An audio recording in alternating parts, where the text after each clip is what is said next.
Hello, everybody, and welcome to the Franchise Interview Show. My name is Alexander Kazina, and I'm joined today, once again, by Ailert. Hey guys, welcome back. And today, I am going to be interviewing Ailert about a series that I hear about all the time, I'm very familiar with, but that I personally really don't know a lot about, and it is the Need for Speed series. So, let's get right into it. Ailert, what is your experience with the Need for Speed series? So I started out with Need for Speed. At the same time, I started watching the old Fast and Furious movies. I don't know if you're familiar with them, but yeah, I'm familiar with them. All right. Well, at the time, they kind of started a trend, and it was specifically like the tuner or racing trend within the car scene. And this was really big at the time, and I think EA jumped in on that bandwagon really well, and they came out with the first Need for Speed Underground. And I remember being this little kid and walking into my my local game store, and they had this where they have the PlayStation booth set out and you can test certain games. This was the game they had on. And I was so enamored with the graphics because like previous racing games, they looked good, but Need for Speed had a certain, or the first Underground had a certain stylistic edge to it. If you hit the nitrous, for example, you'll get this very extreme motion blur effect, which looks, at the time, it looked really cool. I still think it does, but no, that kind of convinced me to get into the game, and I remember purchasing Underground the same day, and I got back home, and the rest is basically history. I've been following the franchise on and off, but relatively closely, I'd say, ever since then. Quick question, were the Need for Speed movies really huge in the Netherlands? Oh, you mean the Fast and Furious movies? So, yeah, sorry. Hold on. I got confused. The Fast and Furious movies. I don't know. I think they were as big as any Hollywood movie that gets transplanted over to Western Europe. I'd say they're all, relatively big and well visited. So I cannot give you a clear answer on that, but they were being played in our theaters at the time. Okay, cool. So like, I feel like you've already touched on this a little bit already, but like, what would you say, in your opinion, kind of defines the Need for Speed series? How is it that you would say that it differs from other racing games, like arcade racing games, realistic racing games, or otherwise? This is actually a pretty difficult one to answer because Need for Speed has so many different iterations that kind of all do their own thing. So you have like the first couple of Need for Speed games, they were relatively arcade, and then you had the Underground series, which was even more arcade. But then actually, you got a couple of games called the Shift series, and they were like simulation games. So over the course of its lifespan, the Need for Speed series has tried a lot of different things. But for the most part, it has always stayed relatively arcade. And with that, they also incorporated many things or aspects that other racing games typically didn't do at the time, such as story or cop pursuits. A lot of racing games at the time were relatively serious, and Need for Speed kind of wanted, or what I feel like wanted to marry the seriousness with arcade gameplay, and I feel like it does that very well. It has always been my preferred racing game because while I do like simulators, I feel like it's not a good genre that you can just kind of jump into if you want to have fun. You need to have a lot of preparation, and you need to have the steering wheel if you really want to, be good at it and competitive online. So I feel like Need for Speed has always stood out in that regard, with the arcade gameplay. I see. So earlier you talked about how the underground kind of branch of the Need for Speed series was how you got into it. And you've talked about how the series has kind of changed a lot over time, how it's taken on various different permutations. Some permutations have been more arcadey, some have been more realistic, simulation-like. Where exactly does the underground branch / games in the series fit? I'd say they are probably the most arcadey. Maybe aside from so there are a couple of ladder games developed by Criterion, which is the developer that also made the Burnout series. And what they incorporated into their Need for Speed games were certain mechanics, not unlike what you'd have in games like Mario Kart, where you can kind of activate certain special powers, such as an EMP blast or spike strips, to kind of war off other racers. Right. So perhaps like the Criterion games, I'd say are the most arcadey. With regards to Underground, though, I feel like they are very much racing focused, and they have a lot of camp. If you've ever played an Underground series game, you'll notice that there's a large emphasis on story and customizing your vehicles.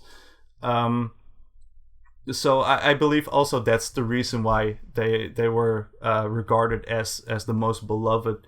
A lot of people just spend time making these outlandish vehicles and sharing them online.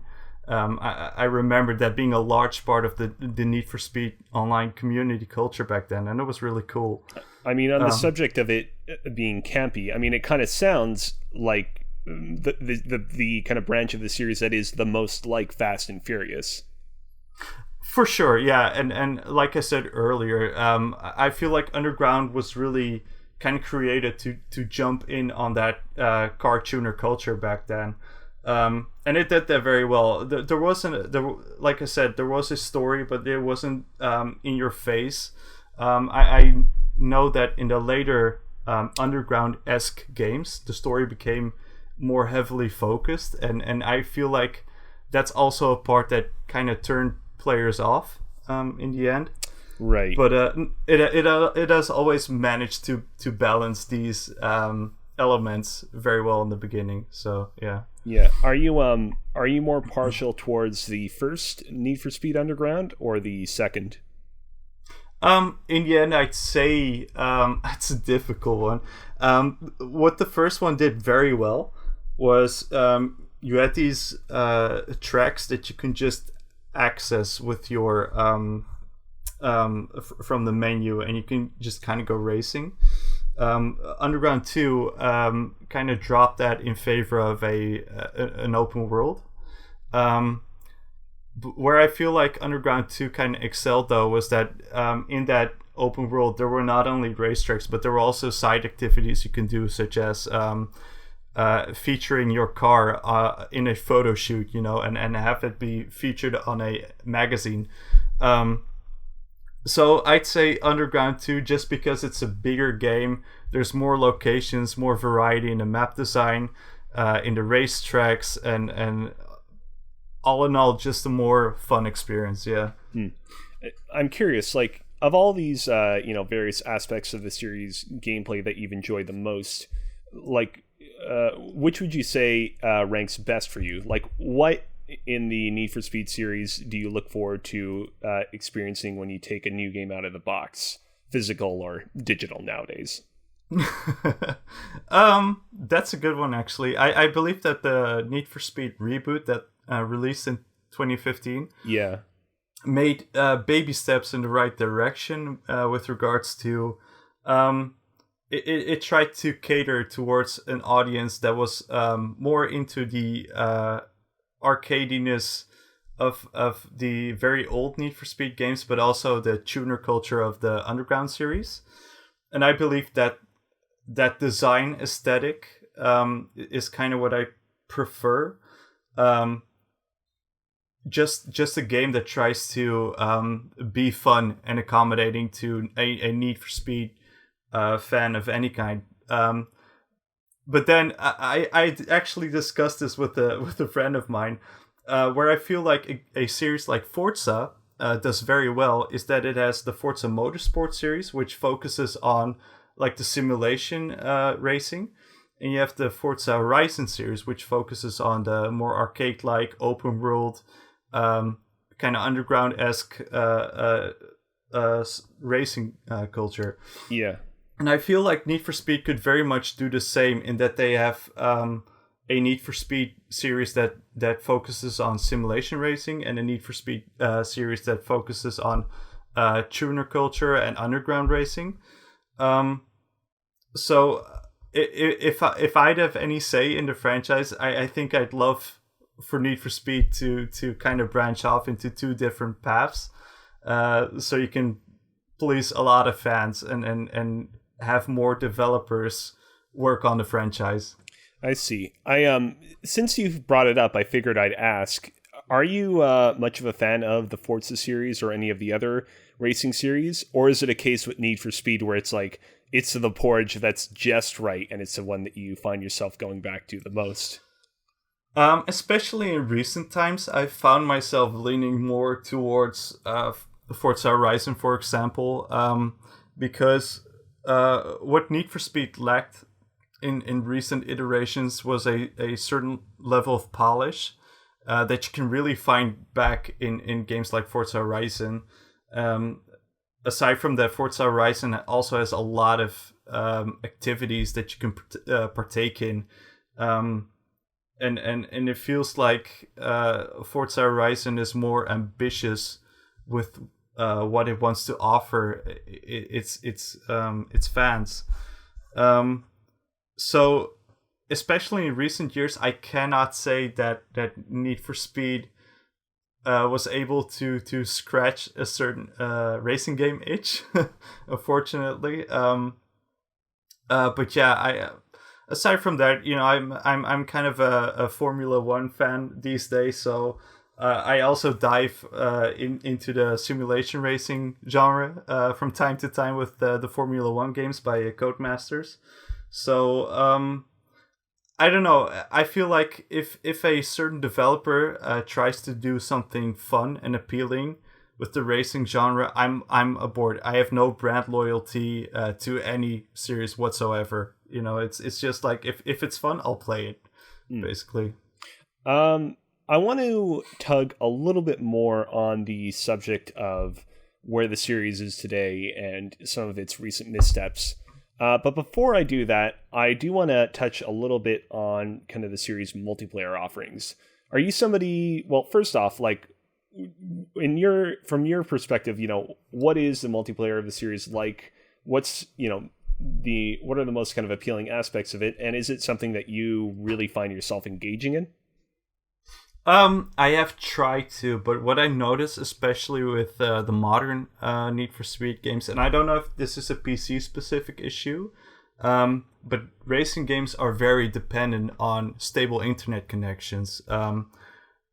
Any sort of lag can create this very awkward situation in online races where you kind of glitch into each other and both cars will just crash, and that's why I've been avoiding the multiplayer, but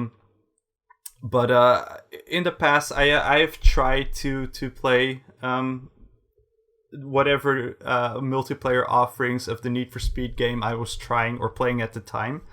I wouldn't say they're especially strong. I feel like what may be the most strongest Need for Speed multiplayer game was Need for Speed World, which was a Need for Speed MMO game where you have there's this big open world, and it's actually pretty cool. It's made up of like all the racing worlds of the Need for Speed games in the Underground series. So it's kind of like a stitched together big open map, and everyone has their car, and you can just kind of roam freely around. And I feel like I always felt like if there's a Need for Speed multiplayer game, that should be the thing that they should aspire to do. Just have people mess around, driving cars, kind of like what Grand Theft Auto Online is these days. So I'd say that in terms of the multiplayer offerings, Need for Speed World was my favorite. Gotcha. Quick question: was Need for Speed World developed by EA Black Box? Because I seem to recall when I wrote the script on the Skate series that was something that they worked on after Skate 3. Oh, that would be totally possible. I think it was Black Box, because when I was making the Skate video, I remember sifting through footage of EA Black Box, and I remember having them having Need for Speed World in the background at some point. So there's somebody who's currently in the comments right now who's like, "What? How could these guys not remember that one detail?" Okay. Yeah, sorry, guys. No, I totally forgot. We work on a lot of different franchises. Yeah. I do want to ask something, on the subject of the series highlights and what you enjoy. And you mentioned how you're a huge Formula One fan. Are the cars at all a draw for you when you pick up a new Need for Speed title? Do you find that you've actually enjoyed even certain titles in the series over others over time just because of the cars you can play as? Especially when it comes to the Need for Speed games that are heavy on the tuner culture, being able to pick a car that you're familiar with in real life, whether it's your mom or dad's car or a car that you see driving all the time and you kind of fancy, being able to pick that car, drive it into the garage and apply all these different modifications to it. It has some sort of it scratches a certain itch, and I really like Need for Speed in that it has always been a licensed game in that regard. GTA Online, for example, has made up cars, and it's while the tuning is pretty good, I feel like having the licensed cars in there, and me personally, I like Japanese cars a lot, and seeing all these older cars and then newer cars as well being featured in Need for Speed games, I don't know, it's really cool. Yeah, when I was doing my research for my interview with you, I was informed of the fact that there is a Need for Speed game that came out way back when called Need for Speed Porsche Unleashed, because at the time they exclusively had the license to have Porsche games in their video games. And when I saw it, I was like, oh yeah, that's right. There's a lot of licensing stuff that goes on here. Correct. Are any of the cars of like those kind of variety of interest to you? Like the more exotic cars, you'd say, like European like racing cars, basically that kind of stuff. You know what? The problem is that I'll probably never be able to purchase such a car, and there's a certain level of familiarity that I lack with those cars, that doesn't make it as appealing to mess around with, as opposed to a car that I know, like a Peugeot 207, one of the most familiar cars you see driving around in Western Europe. And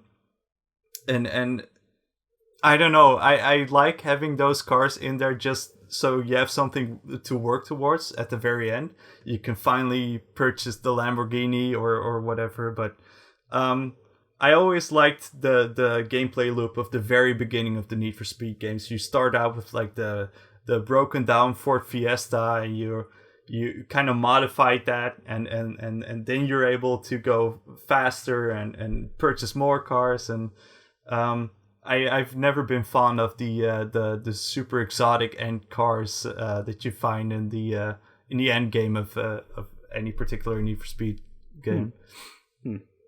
Okay, cool. We've had a lot of fun talking about multiplayer modes and cars, but it's finally time that we get a little bit serious. So from my perspective, and I'd imagine the perspective of a number of other gamers who don't really play the Need for Speed series, the series kind of seems like it's a little bit soulless in the same way that you typically think of like EA or 2K's various sports franchises as being soulless.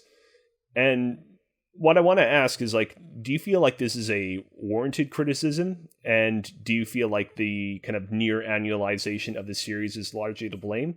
Or do you feel like people like myself are being unfair? Do you think that we just need to kind of give it a chance and discover that underneath its seemingly, soulless exterior actually is like a game with a lot of character or whatever? Yeah, I mean, I'd say that is probably one of the biggest misconceptions about the Need for Speed franchise, especially when it comes to the underground games, for example. They show a lot of character, and I understand that the comparisons to franchises like FIFA are easy to make in that they're also kind of annualized and sports heavy. I do feel like Need for Speed has always tried different things, and when you go from sports games to sports game, you already know what to expect, whereas with Need for Speed there's always a certain gameplay loop that is either different or tries to shake up things, or what I'm trying to say is there's a certain level of experimentation involved in every Need for Speed game, and you can really feel that when you're playing those games. And I do not feel the same way about the annualized sports games, for example. So if you haven't already and you feel like you're put off by that aesthetic that is kind of a soulless franchise, perhaps one of like the most recent Need for Speed games, I hear a lot of good things about Need for Speed Heat, but I haven't tried it myself yet.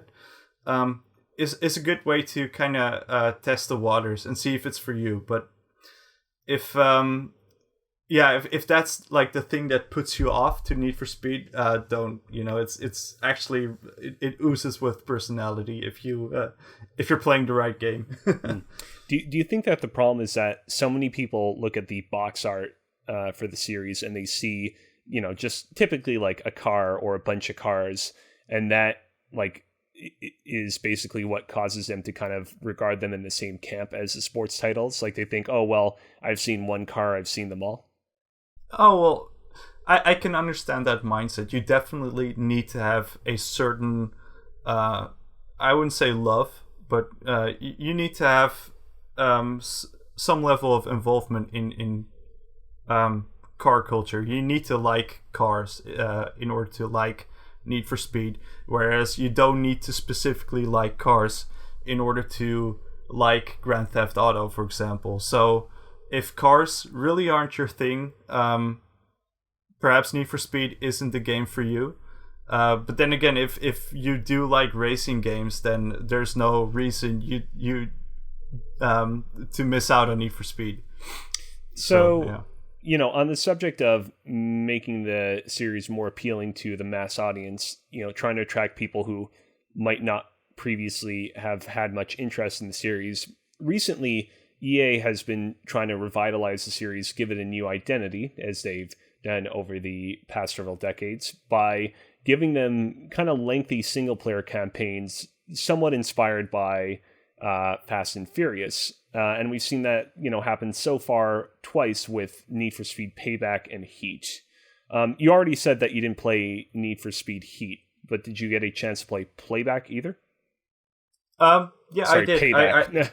I have video editing on my mind. Okay, no. I did actually play Payback. And what I found was a decent game with decent mechanics, but I don't know if you happen to remember this. At the time, Need for Speed Payback was kind of chastised for its microtransaction practices. Basically, the only way you could get upgrades to your car was to partake in this slot machine game, mini game of sorts, where every upgrade to your car was randomized. Whereas in previous Need for Speed games, you were always able to purchase whatever upgrade you had your sights on. So I feel like Payback was a step in the right direction, but it was kind of hampered by EA's microtransaction practices. Yeah. So I've heard that Need for Speed Heat fixes a lot of those issues and makes the gameplay loop better, but I haven't been able to try it, so I couldn't give you a clear answer on that. If you're looking for a experience that probably is the most stable to get into right now, I'd say the Need for Speed Reboot is probably the best one from my experience then. But yeah, no, I wouldn't be able to give you a clear answer on Need for Speed Heat. We talked earlier in the show about how the series is constantly reinventing itself. Do you think that this trend of including these lengthy single-player campaigns is going to stay for the foreseeable future, or do you think that it's going to go away and it's going to be replaced by something else? I believe that EA kind of figured out that a single-player campaign is integral to the Need for Speed experience. So I wouldn't...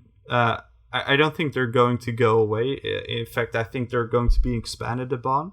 But I also think that EA will kind of see the draw of multiplayer experiences like Grand Theft Auto Online, for example, and will also develop a Need for Speed multiplayer game to kind of coincide with that trend. So while I do think that single-player campaigns will stay around in Need for Speed for the foreseeable future, they'll also see the inclusion of a much bigger multiplayer. And like in general, like in addition to obviously, we talked about microtransactions and how they were heavily scrutinized and how, you're happy that apparently they were toned down somewhat.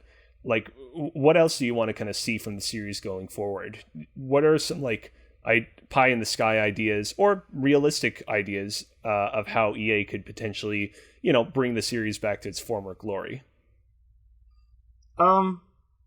I'd say try not to be self-serious. I feel like Need for Speed, what kind of hampered the Need for Speed reboot was a story that just didn't know whether it was trying to be lighthearted or serious or, anything in between. Focus on the racing, focus on the tuning. I feel like that's a thing that should stick around in Need for Speed. Focus on making a fun multiplayer experience, and I feel like if you have those three main things, and especially the gameplay, I feel like you can make any Need for Speed game, stand out. So, yeah. To come back to the Fast and the Furious one last time on this show, nowadays I feel like those movies are really good at balancing that thin line between being self-serious and being kind of comedic and not taking things too seriously. But it took those movies a long time to get to that place. I feel like if you go back and you watch the original Fast and Furious, that's a movie that I feel is a lot more conflicted in terms of whether it wants to be taken seriously or whether it wants to be taken not as seriously. And I can only imagine that with Need for Speed, Payback, and Heat, EA probably went in thinking, oh, we can totally strike the balance that the most recent Fast and the Furious movies have managed to strike, and they've discovered that it's not that easy. There's a reason why it took the Fast and Furious series so long to strike that balance, because it's not easy.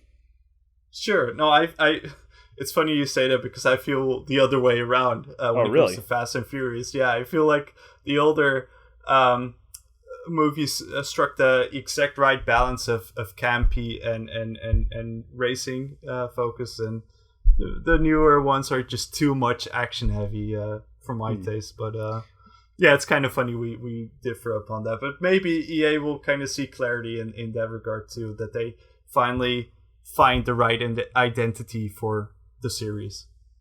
Maybe I'm just thinking too much of Fast and Furious 4. I feel like that movie was not so good in my book and kind of suffered a lot from what I'm thinking of, but yeah, it's whatever. Sure. My epic Fast and Furious movie will always be Tokyo Drift. Cool. All right. Yeah. Well, you've just listened to another episode of the Franchise Interview Show here on Gamers Plus. Ailert, where can they find you if they want to follow you outside of the show? So you can find me on twitter.com/theailert, and you'll have a link right down in the description. Indeed. You can, of course, follow me on Twitter @AlexKazina. And, of course, be sure to check out our Prime channel, where you can catch all of our cutting-edge documentaries about all manners of video game series, including Skate, which EA Black Box worked on as well. All right, correct. Well, until next time, this is Alexander Kazina, signing off.